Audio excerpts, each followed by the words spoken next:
Padre nuestro que estás en los cielos, tú eres el único Dios, te reconocemos como nuestro Creador, porque en ti fueron hechas todas las cosas, las que hay en los cielos y en la tierra, que por medio de tu Hijo Jesús nos creaste y también nos has dado redención, el perdón de nuestros pecados. Padre nuestro, en esta mañana rogamos que tú nos permitas entender más sobre quién eres tú y qué quieres para nosotros. Te rogamos que esta enseñanza pueda ser de mucha luz para cada uno de nosotros, que Cristo pueda ser exaltado, y rogamos por el poder de tu Santo Espíritu que habita en nosotros, que nos ilumines, nos enseñes y nos guíes a toda verdad. Te pedimos también por aquellos hermanos que vienen en camino. Todo esto te lo pedimos, Dios, en el nombre de Cristo nuestro Señor. Amén. Estamos hablando sobre la teología. Reflexión sobre quién es Dios y qué quiere Dios.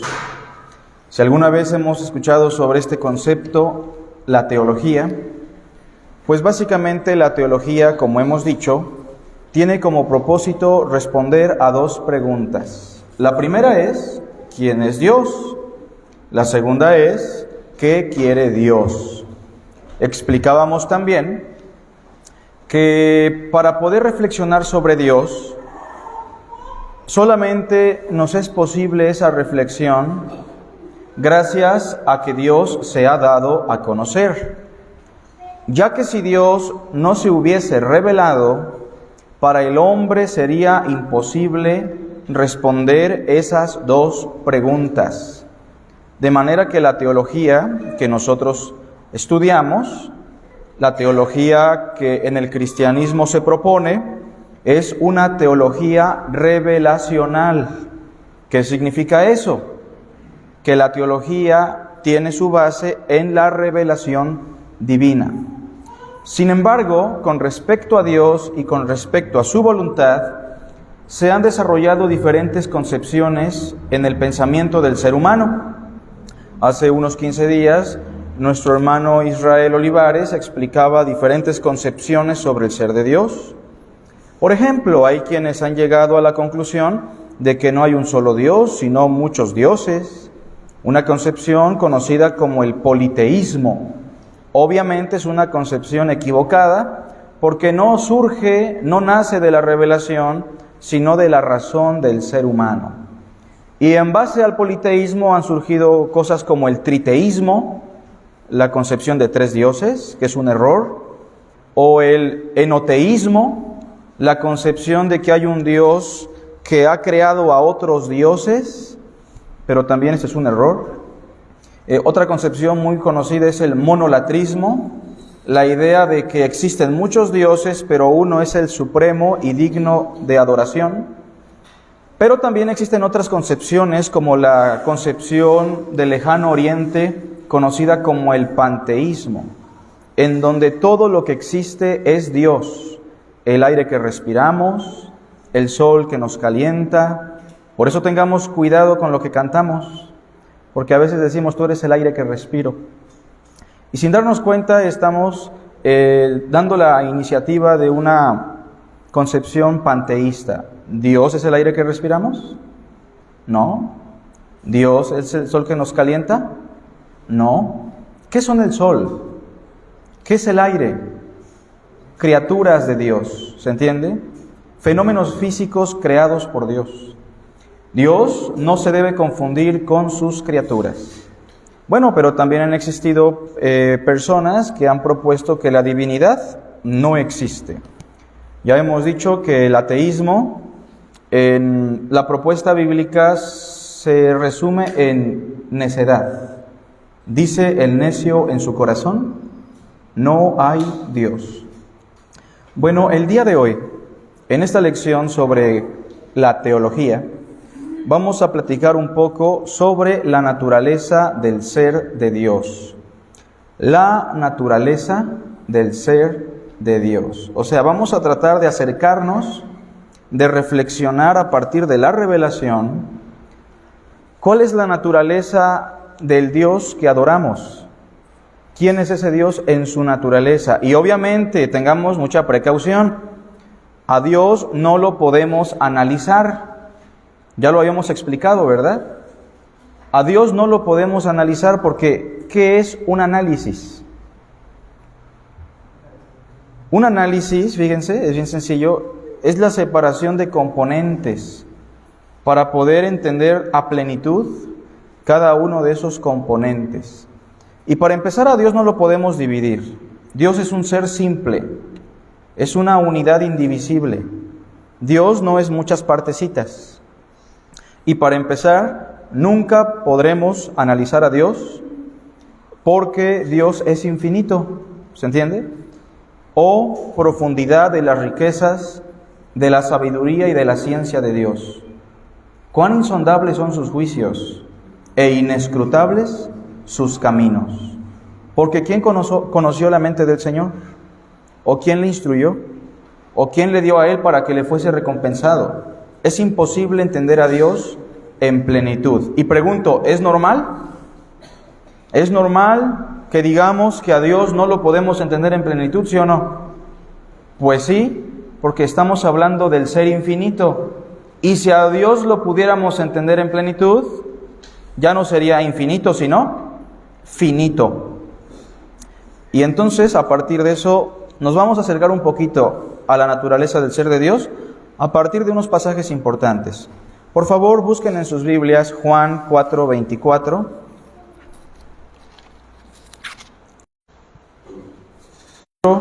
Tiene con una mujer samaritana. La mujer tiene una concepción equivocada de Dios.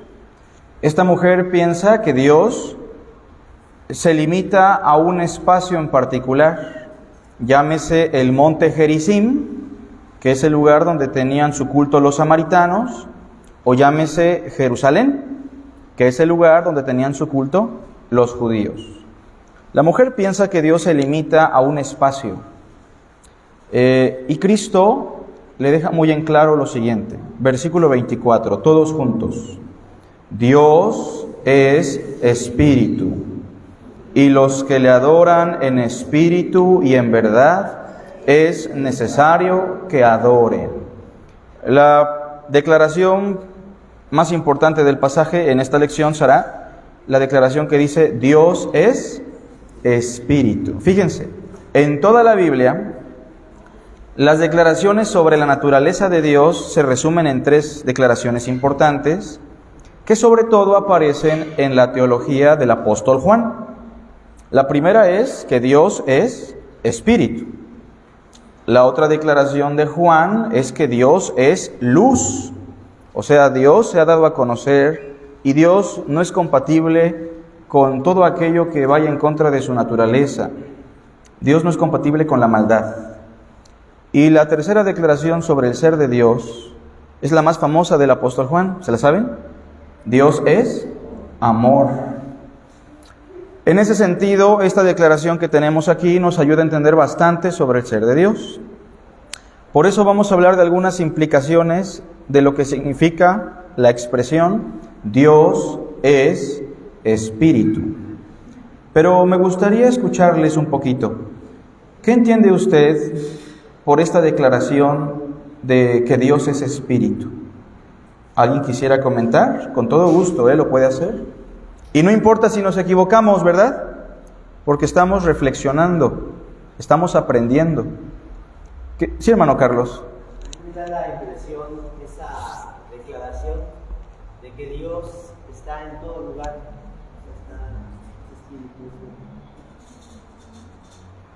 Ok. Y no está mal, porque Dios es espíritu, y aparte, por decirlo así, es el ser supremo. Y en ese sentido, Dios es omnipresente. No está equivocado. Dios está en todo lugar. Dios puede estar en todo lugar.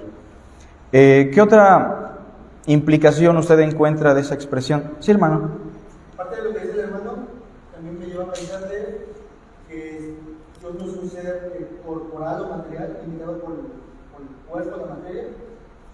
Y también al mismo tiempo que es la esencia de todo espíritu, o sea, como Él es la fuente de todas las cosas creadas, y que solamente a través de una relación trascendental se puede acercar a este Dios. Es correcto. Por una parte, el hecho de que Dios es espíritu, como dice nuestro hermano, indica que Dios no tiene la limitante de un cuerpo físico o material.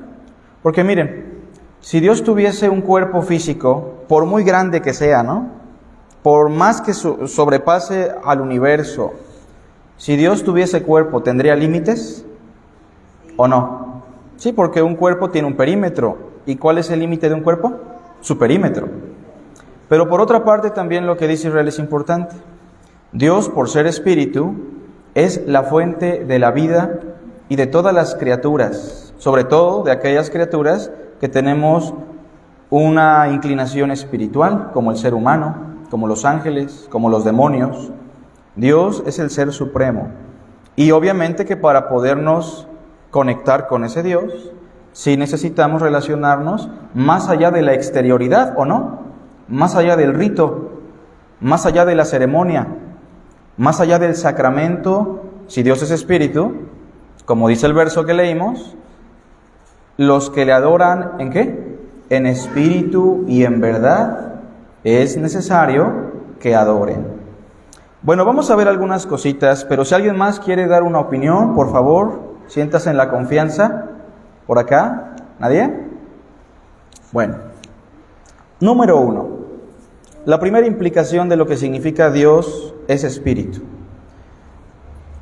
Dios, por ser espíritu, noten lo que dice, no está limitado ¿a qué? A un cuerpo físico. Estas ideas, concepciones de que Dios tiene un cuerpo, son concepciones equivocadas. Ya dijimos por qué.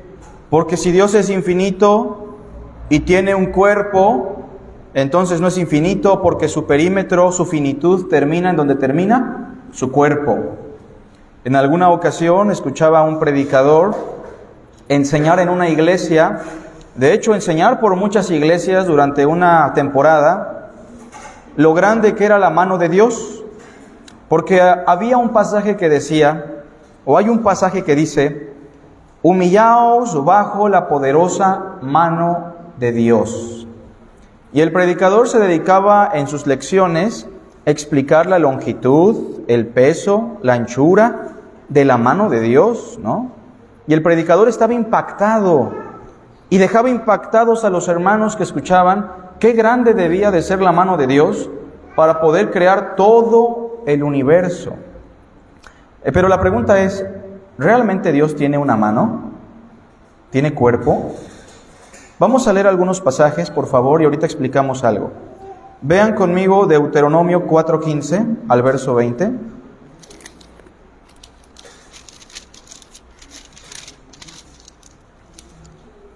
Tenemos ahí a nuestro técnico, acróbata, que nos está apoyando.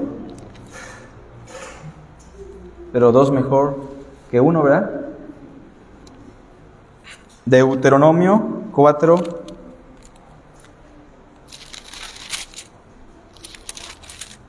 versículo 15 en adelante. ¿Lo tenemos? Escuchemos con atención. Guardad pues mucho vuestras almas. ¿Qué significa eso? Guárdense. ¿Sale? Ustedes lo que son, guárdense. ¿De qué? Pues ninguna figura visteis el día que el Señor habló con vosotros de en medio del fuego. ¿Qué les está diciendo? Cuando Dios habló con ustedes, ustedes no vieron ninguna figura. Entonces, guárdense, guarden sus almas. ¿De qué? De la idolatría. Verso 16. Para que no os corrompáis y hagáis para vosotros, ¿qué? Escultura, imagen de figura alguna, efigie de varón o hembra, figura de animal alguno que está en la tierra, figura de ave alguna alada que vuele por el aire, figura de ningún animal que se arrastre sobre la tierra, figura de pez alguno que haya en el agua debajo de la tierra. No sea que alces tus ojos al cielo y viendo el sol y la luna y las estrellas y todo el ejército del cielo, seas impulsado y te inclines a ellos y les sirvas, porque el Señor tu Dios los ha concedido a todos los pueblos debajo de todos los cielos. Entonces, este pasaje que acabamos de leer tiene una implicación. Dios no está limitado a una figura, Dios no está limitado a un cuerpo. ¿Por qué, hermanos? Porque Dios es espíritu. Cuando usted ore, no se imagine a Dios allá arriba sentado en un trono, ¿sale? Cuando usted ore, imagínese a Dios junto a usted, escuchando su oración. ¿Por qué? Porque Dios es espíritu, ¿se entiende?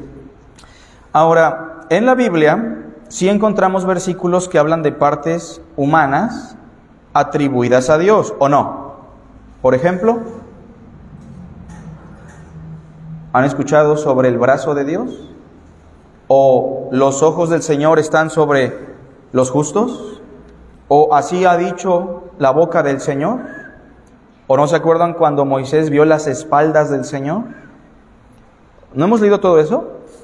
Entonces, ¿por qué decimos que Dios no tiene cuerpo? Que Dios no está limitado a un cuerpo. ¿Será que algunos profetas estaban en contra de esta idea o que la Biblia se contradice? No. Más bien, estas expresiones son figuras retóricas. Son expresiones figuradas. ¿Cómo se llaman? Leamos lo que tenemos en paréntesis. Cuando la Biblia menciona partes humanas en referencia a Dios, porque sí lo hace, ¿verdad?, se está usando como recurso literario. Acuérdense de eso, es un recurso literario, nada más. Dicho recurso se conoce como antropomorfismo. Repito la palabra, antropomorfismo. Esta palabra, antropomorfismo, es un recurso literario exclusivo del pueblo judío. Por eso los antropomorfismos se conocen como hebraísmos también, porque son expresiones figuradas propias de la cultura hebrea. Ahora, ¿qué es un antropomorfismo? Primero entendamos el significado de esta palabra. Se compone de dos. Por una parte tenemos la palabra anthropos, de donde viene la palabra hombre, y tenemos la otra palabra final que es morfi, de donde viene la palabra forma. ¿Qué son los antropomorfismos? Son formas humanas que se le atribuyen al ser de Dios de manera figurada. Sigamos leyendo lo que viene abajo y ahí doy una definición. Los antropomorfismos son partes humanas atribuidas al ser de Dios. Escuchen lo que viene. No porque Dios las tenga, ¿sale?, sino para poder describir las perfecciones infinitas del Creador a partir de partes finitas, como el cuerpo, que nosotros, en este caso, podamos entender. Por ejemplo, muchas veces para hablar del poder de Dios, la Biblia usa el antropomorfismo de el brazo del Señor. Y no es que Dios tenga brazo, pero esta figura antropomórfica está transmitiendo en el pensamiento hebreo que Dios es poderoso, que Dios es fuerte. O cuando la Biblia dice que los ojos del Señor están sobre los justos, ¿qué significa? Pues que Dios tiene una atención muy especial en su conocimiento sobre los que han creído en Él. O cuando se habla de la boca del Señor, un antropomorfismo que alude al decreto, a la palabra del Señor. Y así sucesivamente, casi todos los antropomorfismos tienen su explicación en su contexto inmediato. ¿Quieren que veamos algunos? Vamos a ver. Ahorita llegan unos a la mente que son famosos. A ver, busquen Isaías, capítulo 52.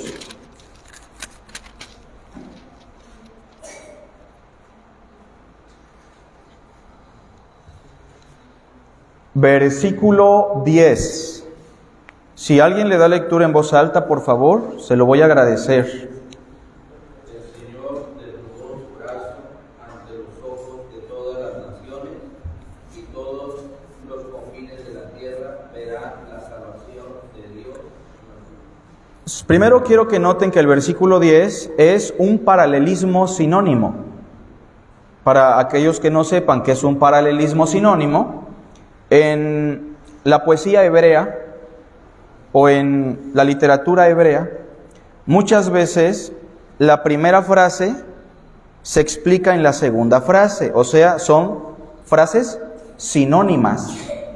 A veces son paralelismos antitéticos, en donde la primera frase se contradice con la segunda. Por ejemplo, la mujer sabia, ¿qué hace? Edifica su casa, mas la necia con sus manos la derrumba. Ese es un paralelismo antitético, porque una mujer es sabia y la otra es necia. Una edifica y la otra derrumba. Pero en el caso del capítulo 52, versículo 10, tenemos una especie de paralelismo sinónimo, en donde la primera frase se explica en la segunda, y eso nos ayuda a entender lo que significa el brazo del Señor. Pongamos atención. Dice que el Señor desnudó su santo brazo. No sé si han visto de repente algún varón que va al gimnasio y ya después de 3 días, ¿no?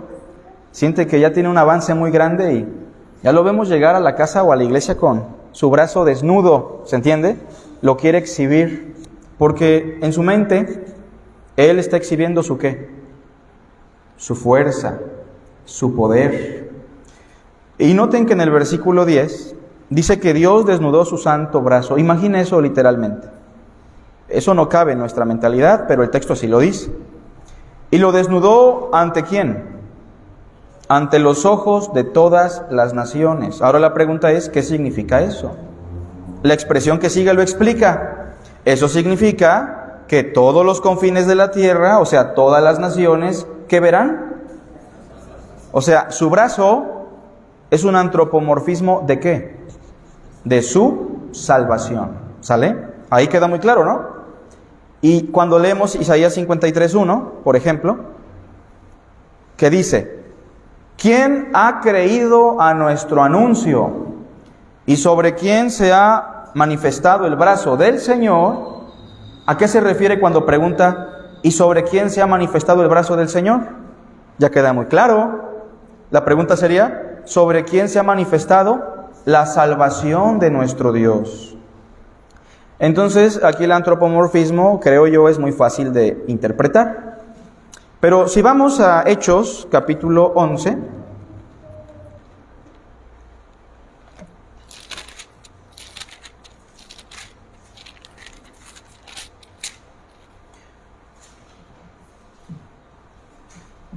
versículo 21, los voy a contextualizar. Los hermanos de Jerusalén que fueron perseguidos por la muerte de Esteban y fueron esparcidos por todo el imperio romano, empezaron a predicar en algunas regiones y predicaron en una región llamada Antioquía de Siria, una región al norte de Israel. ¿Saben qué pasó? Como que las cosas empezaron a funcionar muy bien. Sin que ellos tuviesen la intención de abrir una misión, se empezó a formar una misión cristiana. Y el versículo 21 dice así, escuchemos con atención: y la mano del Señor estaba con ellos. ¿Cuál es el antropomorfismo? La mano del Señor. Ya no es el brazo, sino la mano. ¿Qué significa eso? Sigamos leyendo y noten en qué momento se explica el antropomorfismo. Y la mano del Señor estaba con ellos, y gran número creyó y se convirtió al Señor. Llegó la noticia de estas cosas a oídos de la iglesia que estaba en Jerusalén, y enviaron a Bernabé que fuese hasta Antioquía. Cuando llegó, todos juntos, y vio la gracia de Dios. A ver, ¿qué es lo que vio Bernabé? ¿Qué es lo que estaba con esta misión? La mano de Dios. O sea, la mano de Dios es un antropomorfismo que en este pasaje se define como la gracia de Dios. O sea, lo que está diciendo el autor es que la gente que empezó a predicar ahí y tuvo éxito porque la gracia de Dios estaba con ellos. Y así podríamos dar muchos antropomorfismos, pero con esto me gustaría sembrar la cosquilla de que usted busque antropomorfismos en la Biblia y entienda que la mayoría de estos antropomorfismos tienen su significado en su mismo contexto. ¿Sale, vale? Bueno, entonces, número 1, enfatizamos, Dios es espíritu, y por ser espíritu, no está limitado a un cuerpo físico. Esa imagen de un viejito, una palomita y un hombre de 30, no es precisamente lo más exacto, ¿eh? Dios es espíritu. No lo podemos imaginar, o sea, nuestra mente no está capacitada porque Dios es trascendental, ¿sale? Segunda cosa que me gustaría explicar. Número 2. Dios, por ser espíritu, no está limitado a pasiones humanas. Fíjense lo que estoy diciendo. Dios, por ser espíritu, no está limitado a pasiones humanas. En otras palabras, si gusta anotarlo, quien esté anotando, Dios es un ser personal. Note lo que digo. Dios es un ser personal. Y no sé si usted está entendiendo lo que significa esto de personal. O sea, Dios es un ser personal. ¿Qué significa? Voy a poner algunos ejemplos primero. ¿Yo soy una persona, sí o no? ¿Qué significa eso? Dice el hermano Carlos, que te vemos. Pero si yo trajera un perrito aquí y lo pusiera al frente de usted y le pregunto, ¿el perrito es una persona? ¿Qué diría usted? Y lo podemos ver. ¿Qué significa ser personal? ¿Alguna idea? Isra. Al menos podríamos decir que tiene voluntad, intelecto, conciencia y una clase de emoción. Claro. Fíjense, un ser personal es todo ser que se define como ser consciente. Y de eso se desprende todo, ¿eh? Ser consciente significa ser persona. Y al ser consciente, ¿tenemos voluntad consciente o no? ¿Tenemos sensibilidad consciente o no? Entonces, los perritos no son personas. ¿Por qué? Porque ni siquiera saben que existen. ¿Sienten o no sienten? Sí, pero es una sensibilidad inconsciente. A veces pensamos que los perritos razonan porque vemos que son muy obedientes, ¿no? Pero realmente los perritos simplemente están obedeciendo o reaccionando a los estímulos de su instinto por el castigo o el premio que nosotros les damos. Pero los perritos, los animales, las plantitas, aunque son criaturas, no son seres personales. Por eso, la Biblia dice que el ser humano es imagen y semejanza de Dios. ¿Qué es lo que nos define como imagen de Dios, hermanos? Que somos conscientes, que somos personales, que somos sensibles. ¿Como quién? Como Dios, ¿se entiende? Quiero que vean un pasaje conmigo y ahorita hablamos de las limitantes emocionales, ¿no? Sí, hermano. Hablando de la conciencia, ¿los ángeles tienen conciencia?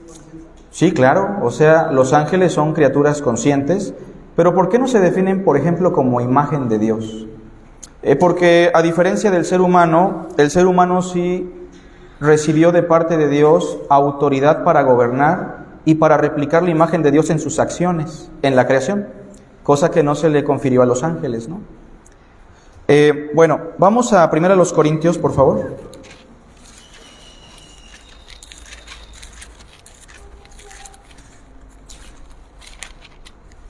Capítulo 2. Primero que nada, quiero que examinemos este pasaje. 2, versículo 11.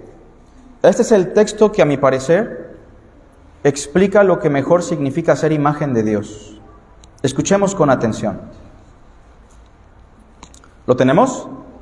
Porque ¿quién de los hombres, dice, sabe las cosas del hombre, sino el espíritu del hombre que está en él? ¿Qué está pensando Óscar ahorita, hermano Carlos? Bueno, eso lo sabemos porque ayer lo platicó, ¿no? Pero seamos sinceros, ¿alguien puede saber lo que está pensando Oscar? ¿No? El único que sabe qué piensa Oscar es Oscar. O sea, pero esto significa una cosa, que Oscar no solamente es consciente, sino que Oscar se puede escudriñar, ¿sí o no? Se puede autoanalizar él mismo, ¿sí o no? ¿Alguna vez usted ha platicado con usted mismo en la calle? Va manejando, va caminando y hasta se pelea con usted mismo, ¿no? Porque usted es una criatura personal, consciente. Ahora, noten lo que sigue después. Así tampoco nadie conoció las cosas de Dios, sino ¿quién? Dios mismo. O sea, ¿en qué nos parecemos al Creador? En que somos conscientes, en que nos podemos relacionar con nosotros mismos, en que nos podemos escudriñar. ¿Sale? Dios es un ser personal, pero vean lo que dice el punto 2. Lo vamos a volver a proyectar. Dios, por ser espíritu, agrego entre paréntesis, aunque es personal, no está limitado a las pasiones humanas. Primero pregunto, ¿Dios es un ser sensible, sí o no? Pues claro que sí. Es un ser sensible, entre tanto que es un ser personal. Pero la sensibilidad de Dios no está limitada por las limitaciones que nosotros tenemos en nuestra sensibilidad.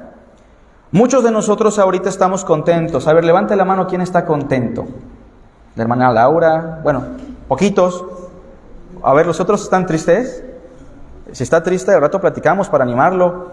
Pero si ahorita estamos muy contentos y de repente el pastor predica algo que nosotros sabemos que estamos haciendo mal y al rato estamos tristes y en la tarde nuestra pareja nos hace de enojar o nuestros hijos y estamos furiosos, ¿significa que Dios tiene ese tipo de sensibilidad limitada?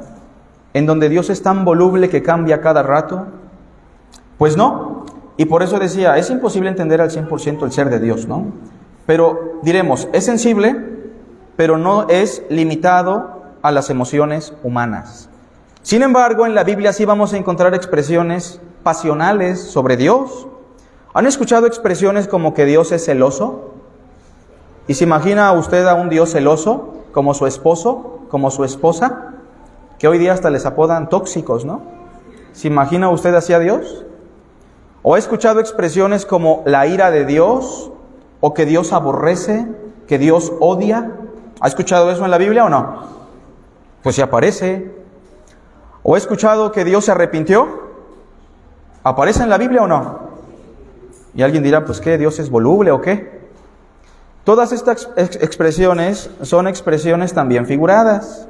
A ver, leamos lo que está entre paréntesis.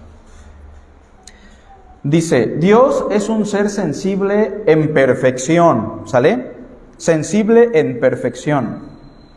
Sin embargo, esa perfección en cuanto a su sensibilidad se explica a partir de otra figura literaria, conocida como antropopatismo. ¿Se parece a la primera?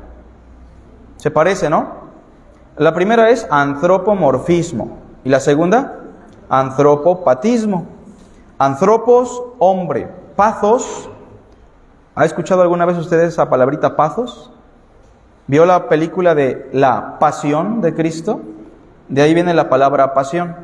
Pathos significa pasión, emoción, dolor, sufrimiento.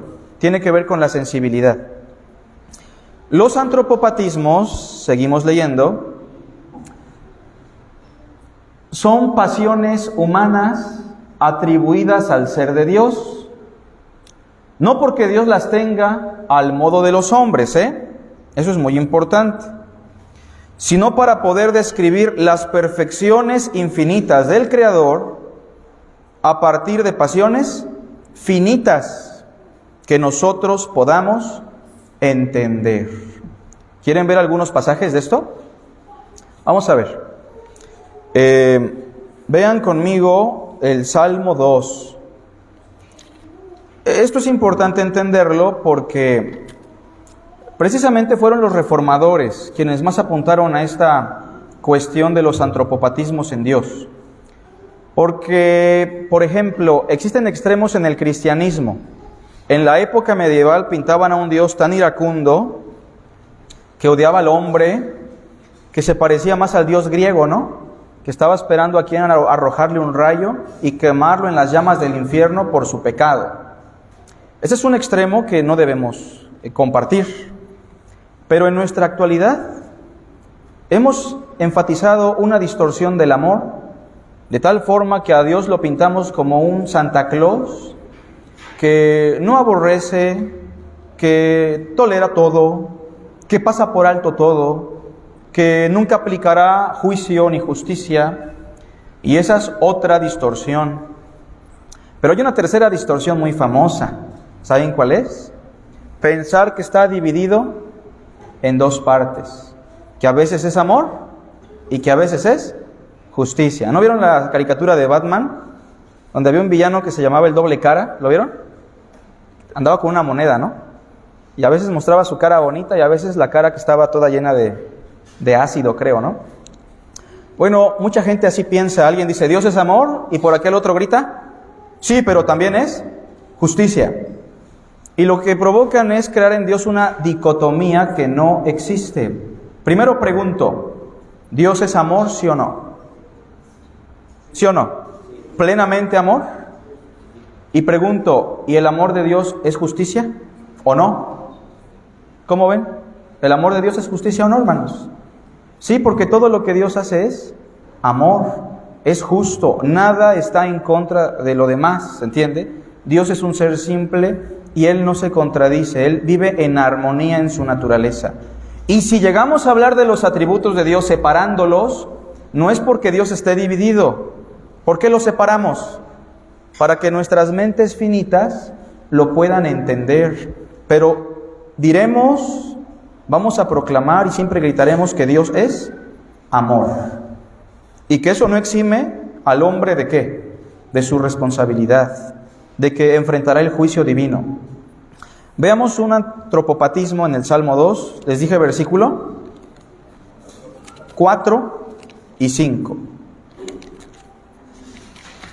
Vamos a ver ahí. Si alguien le quiere dar lectura, por favor. Adelante.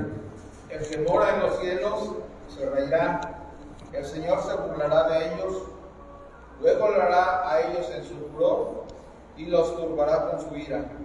¿Usted se imagina a Dios en el día del juicio riéndose de los que se perdieron? ¿Quién se imagina a Dios así? ¿O usted se imagina a Dios burlándose de la gente que se perdió y que rechazó a Cristo? ¿Esa es la imagen de Dios realmente? ¿Cómo ven? ¿Pero no lo dice el texto? Entonces debemos entender que estamos ante un antropopatismo. No es que Dios se burle, porque pregunto, ¿a Dios le duele la muerte del pecador o no? ¿A Dios le duele que el hombre se pierda o no? Entonces aquí estamos ante un antropopatismo que está reflejando la retribución de Dios a los pecadores, pero en expresiones antropopáticas. Tenemos otro antropopatismo muy famoso que es la ira de Dios. Creo que el pasaje que mejor lo explica es Romanos 1, si lo buscan conmigo.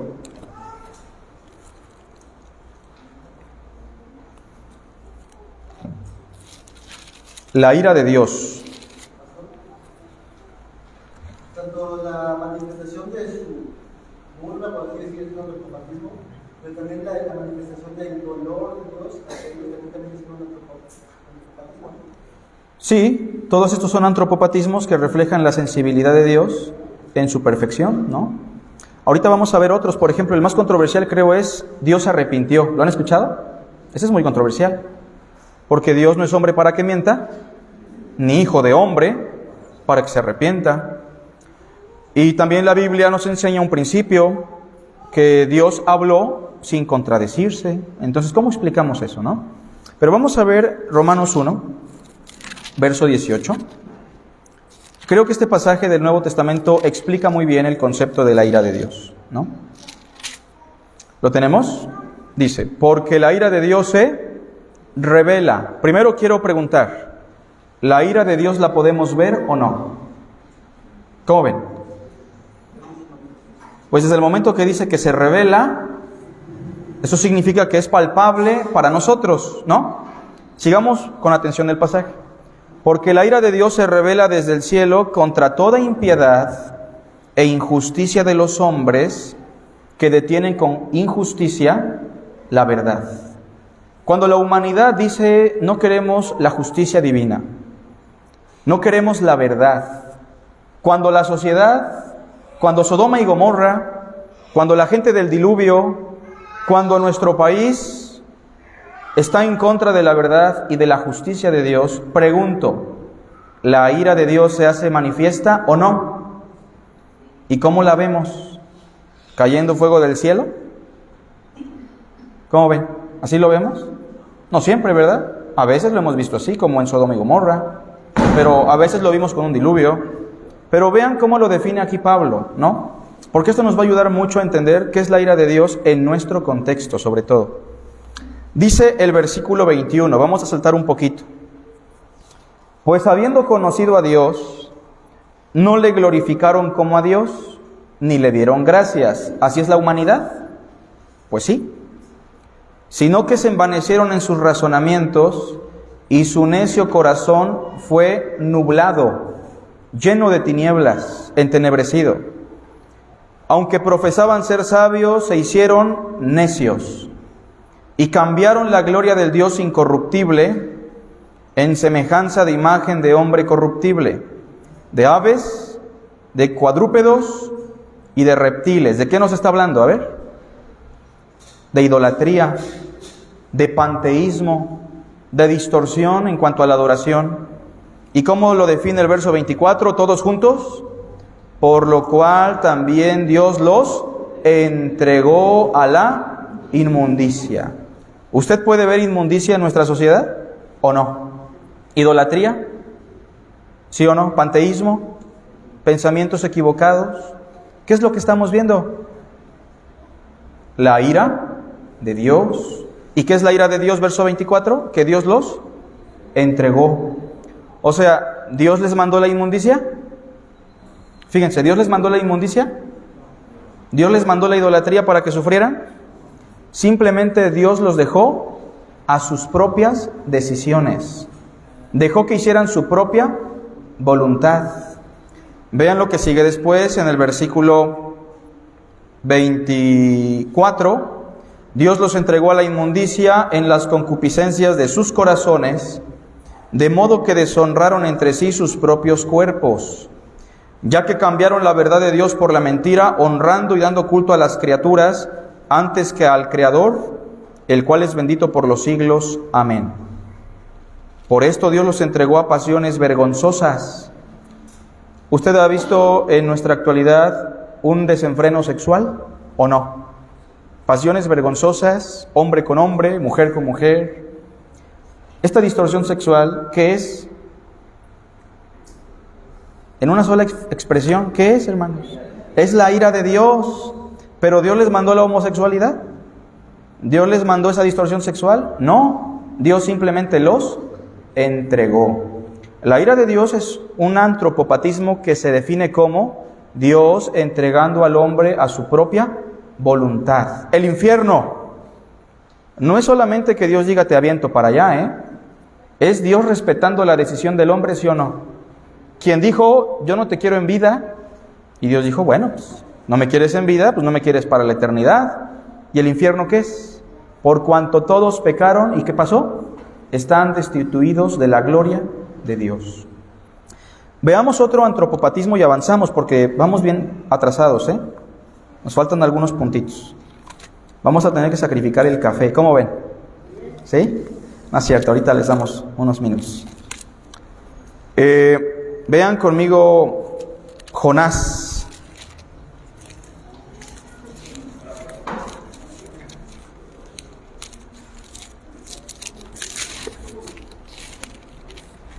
¿Se acuerdan que Nínive era una ciudad que estaba ya destinada a la destrucción?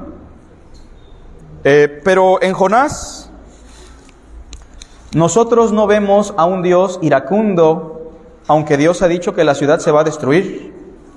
En Jonás vemos a un Dios amoroso, ¿sí o no? Paciente, ¿sí o no? Porque aunque no es su pueblo, Dios le dice al profeta, ve y predícale a los ninivitas. ¿Qué significa eso? Que Dios en su inmutabilidad siempre tiene la disposición de amar, siempre tiene la disposición de perdonar, de ser misericordioso. Y Jonás es precisamente la personalidad de la distorsión de Dios, ¿no? De lo que distorsionamos sobre Dios, porque Jonás, ¿qué dice? No quiero, esos son bien malos, esos necesitan morir. Y entonces por ahí Jonás como que se pone un poquito rebelde, se compra su boleto, se va rumbo a España, bueno, dice por ahí rumbo a Tarsis, ¿no? Pero es la región más o menos más cercana, y de repente se lo traga el gran pez, se arrepiente, hace una oración, lo escupe el gran pez, y su predicación ni siquiera fue bonita, su predicación fue muy escueta, muy simple. Solamente les dijo en el capítulo 3, versículo 4, y comenzó Jonás a entrar por la ciudad camino de un día, y predicaba diciendo, de aquí a 40 días Nínive será destruida. Esa fue su predicación, ¿eh? ¿Cuántas palabras? 8 palabras, ¿no? Esa fue su predica. Y yo me lo imagino predicando sin ganas, ¿eh? Porque él no tenía ganas de predicar. Y en el capítulo 3, dice el versículo 10, y vio Dios lo que hicieron, o sea, el pueblo se arrepintió, que se convirtieron de su mal camino. ¿Y qué dice? Y se arrepintió del mal que había dicho que les haría. ¿Y qué dice? Y no lo hizo. Dios se arrepintió. Bueno, de antemano diremos, es un antropopatismo. Pero ahora pregunto, hermanos, ¿Dios se arrepiente? ¿Cómo ven? ¿Dios se arrepiente o no? Pues no. O sea, este antropopatismo en este contexto, ¿qué significa? Que Dios, fíjense, es todo lo contrario, que Dios es inmutable en su amor, que realmente los que se arrepintieron, ¿quiénes fueron? Los ninivitas. Pero este antropopatismo de que Dios se arrepintió es una figura que nos indica la disposición inmutable de Dios para amar y para perdonar. Y que ante nuestros ojos, aunque esto parezca que Dios cambió, realmente Dios no cambió porque su disposición siempre fue la misma. Más bien, el destino de los ninivitas cambió porque ellos se arrepintieron, ¿sale? Pero esto solo es un antropopatismo. Vamos a avanzar, hermanos, y si alguien tiene más interés sobre estos temas, pues yo le animo que vaya al seminario los sábados, ¿verdad? O que por ahí nos pida algún libro de consulta y se lo pasamos, ¿no? Punto número 3, vamos avanzando. Dios, por ser espíritu, no está limitado al tiempo. No sé si queda claro eso. Dios, por ser espíritu, no está limitado al tiempo. Hay algo que afecta a los mortales. ¿Qué es? El tiempo. Y primero dejaremos en claro que el Dios bíblico no es como el Dios griego. Por ejemplo, hay una leyenda, ¿no?, mitológica de que Zeus mató a su padre Cronos. ¿Lo han leído o lo han escuchado? Porque Cronos se comía o devoraba a los hijos de Zeus. Pero ¿qué significa esta descripción mitológica de la antigua Grecia? Bueno, Cronos era el dios del tiempo y se comía todo lo que estaba a su paso, como el tiempo acaba con todo lo que está debajo de él. Pero Zeus, que es el dios de los griegos, que se define como el dios eterno, el dios infinito, en ese sentido el dios de los dioses, lo mata porque él no está por debajo del tiempo. Pongo esta descripción mitológica solamente para explicar que los que estamos bajo el tiempo somos los mortales, y que el tiempo es una criatura de Dios, un fenómeno físico que Dios creó, y que de hecho, quiero preguntarles, ¿qué fue lo que Dios creó en primer lugar en el Génesis? El tiempo. ¿No fue la luz? Porque pregunto, cuando la luz llegó, ¿ya existía el movimiento? ¿Ya existía el tiempo? ¿Ya existía la materia? Por eso el Génesis inicia Bereshit, bara, en el principio creó. lo primero que Dios crea es un fenómeno físico llamado tiempo. Pero Dios no está limitado al tiempo, usted y yo sí. Ahorita hay unos hermanos que ya están canositos, peloncitos, más chaparritos que antes. ¿Y por qué? Porque el tiempo ya pasó por ellos. ¿Ya los está devorando o no? Los está devorando, pero con Dios no es así. Ahora, si yo le preguntara a nuestra hermana Mari Carmen, ¿cuál es la hora exacta en este momento? ¿Me la podría dar? No tengo reloj. Primero porque no tiene reloj. Esa es la primer limitante que ya tiene nuestra hermana. Bueno, pero si le preguntamos a alguien que tiene reloj, hermano, ¿qué hora es? Exactamente, díganos la hora. Bueno, pero si le pedimos la hora exacta, ¿él podría? No, porque en el momento que él dice son las 11:58 con tantos segundos, ya pasó. Eso significa que el tiempo lo absorbe a él, que el tiempo está sobre él, pero con Dios no es así. Dios se define como yo soy, el que soy, el eterno. Y si Dios es eterno, el tiempo no está sobre él. Y si Dios es eterno, ¿es infinito, sí o no? Y si es infinito, ¿es inmutable? Y si el amor nunca deja de ser, ¿eso significa que la naturaleza de Dios es el amor? Un amor inmutable, infinito, eterno, perfecto. Quiero que vean conmigo, por favor, solo un pasaje, no me va a dar tiempo de darle todos, pero los puede anotar. Pero vea 2 de Pedro 3:8. ¿Cómo dice? ¿Algún hermano, por favor, que me apoye?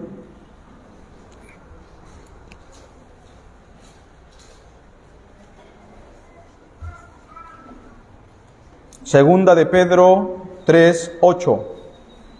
Por favor. Mas, oh amados, no ignoréis esto, que para el Señor un día es como 1000 años y 1000 años como un día. ¿Qué significa eso, hermano Carlos?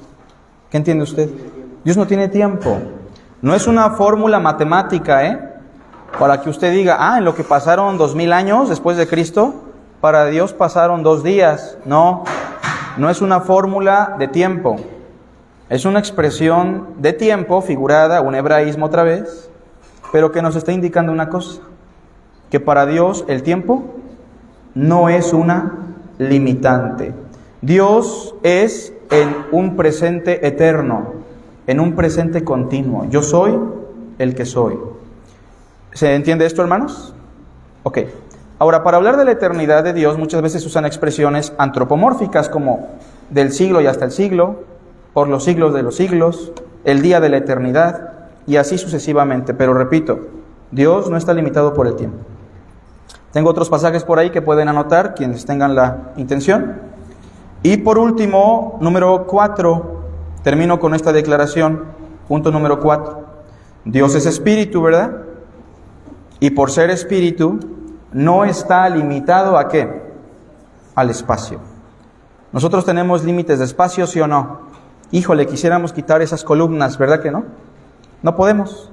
¿Por qué no podemos? Bueno, porque no es nuestro para empezar. Lo segundo, porque al quitarlas, ¿peligra el edificio o no?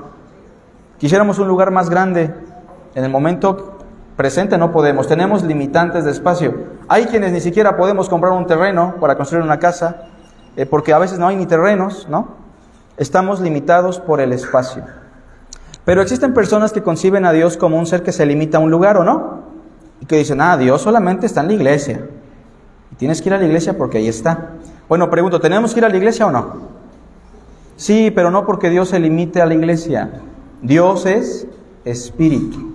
Dios no habita en un solo lugar. Dios no tiene límites de espacio. Como dijo Salomón, yo te hice este gran templo, Dios. Lo estoy parafraseando, porque no me lo sé de memoria. Pero Dios, yo sé que los cielos de los cielos ni siquiera te pueden contener. Dios es inmenso. Dios es omnipresente. ¿Cuánto menos esta casa que yo te he levantado? ¿Quieren ver el pasaje? Primero de Reyes 8:27. Aquí sí vamos a leer los dos pasajes finales. Primero de Reyes 8:27.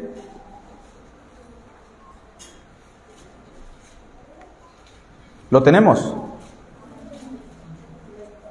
Dice así: pero ¿es verdad que Dios morará sobre la tierra, hermanos? Es una pregunta importante, He aquí que los cielos de los cielos, ¿qué dice? No te pueden contener. cuánto menos esta casa que yo he edificado. Dios no se limita al espacio. Por último, Hechos 17, verso 24. Este pasaje se lo sabe nuestro hermano Frank de memoria, porque se lo encargamos de tarea hace tiempo, ¿verdad? 17:24. Esta es la confrontación de Pablo a los griegos sobre su concepto de divinidad. Y les dice así, Hechos 17:24. Escuchemos. El Dios que hizo el mundo y todas las cosas que en él hay, o sea, ya de antemano lo coloca como el Dios supremo, siendo Señor del cielo y de la tierra, todos juntos, no habita en templos hechos por manos humanas. Eso que quede muy claro. Dios no se limita a habitar en templos hechos por manos humanas. Ni es honrado por manos de hombres, todos juntos, como si necesitase de algo. A ver, si Dios es espíritu, eterno, inmutable, infinito, ¿Dios necesita algo? ¿Por qué nos creó Dios? Alguien dirá, bueno, es que en la eternidad Dios se sentía solo. Entonces dijo, no, pues yo creo que voy a crearlos para que después de que se salven, estén conmigo, ¿no? Porque la soledad está tremenda. ¿Era así? Pues no, Dios no necesitaba a nadie. Alguien dirá, bueno, es que Dios necesitaba de adoración. ¿La necesita? No. Plantear en Dios una necesidad es limitarlo, ¿sí o no? Es limitarlo. Dios no necesita. Y el texto, ¿cómo dice? Como si necesitase de algo. A veces usamos una expresión de manera tal vez inconsciente. Hay que satisfacer, ¿no? Pero ¿realmente Dios necesita ser satisfecho? ¿O Él es pleno? Él es pleno en eternidad. Sigue diciendo como si necesitase de algo. Pues Él es quien da a todos vida. Todo lo contrario, nosotros lo necesitamos. Y aliento y todas las cosas. Y de una sangre ha hecho todo el linaje de los hombres. Como por si alguien decía que hay muchas razas, diremos no hay muchas razas. Solo existe una, la raza humana. Para que habiten sobre toda la faz de la tierra. Y les ha prefijado el orden de los tiempos y los límites de su habitación. ¿Quién creó el tiempo? Dios. ¿Quién nos puso el límite de nuestro tiempo? Dios, pero el tiempo no lo limita a Él. Versículo 27. ¿Para qué Dios hizo todo esto? ¿Todos juntos? Para que busquen a Dios. A ver, hermanos, ¿buscar a Dios lo beneficia a Él o a nosotros? O sea, ¿pero por qué Dios quiere que nos beneficiemos? Porque Dios es amor y sabe que la mayor experiencia para el hombre es conocerlo, tener una relación con Él. Y todo lo que Dios ha hecho, dice, es para que busquen a Dios. No que el hombre pueda buscar a Dios, pero Dios desea que el hombre lo busque, ¿sí o no? Por beneficio propio del ser humano. Dice, si en alguna manera palpando puedan hallarle. Si alguien tuviera la disposición de buscar a Dios, ¿lo encontraría? ¿Sí? Aunque estuviera ciego, dice el texto, palpando, lo hallaría. Aunque ciertamente no está lejos de cada uno de nosotros. ¿Dios está con todos o no? ¿Aún con los más perversos? Sí, Dios está con todos, pero no en todos. Todos juntos, 28 y terminamos. Porque en Él vivimos y nos movemos y somos, como algunos de vuestros propios poetas también han dicho, porque linaje suyo somos. Siendo pues linaje de Dios, no debemos pensar que la divinidad sea semejante a oro, o plata, o piedra, escultura de arte y de imaginación de hombre. Hagamos una oración, tenemos 10 minutitos. Padre, te damos las gracias por esta lección. Bendice en la mente de los oyentes, de tu pueblo, lo poco o mucho que se ha aprendido hoy. Te lo rogamos, Dios, en Cristo Jesús. Amén. Que Dios les bendiga. Le pedimos a quien va a dirigir que se vaya preparando, por favor.